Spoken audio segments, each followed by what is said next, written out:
বগুড়া সাহেব, বলেন। আপনি হাতে ওটা কি গাছ খুঁজে পেলেন? আরে এটাই তো বুঝলেন না, এটা হচ্ছে কুমারী লতা।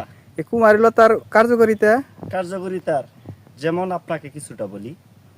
এই ডুগাটা দেখেন, সাপে খায়। সাপে খাওয়ার পরে অনেক সময় ওরা মিলন করে, যা আমরা মানুষ হইয়া পারি না। যে সমস্ত ভাবিরা বলে তোমার বাইরে পারে না দেওরা, উপায় কি? ভাবিরা এই যেদিকে শোনো, এদিকে তাকাও, কুমারী লতা দেখছো?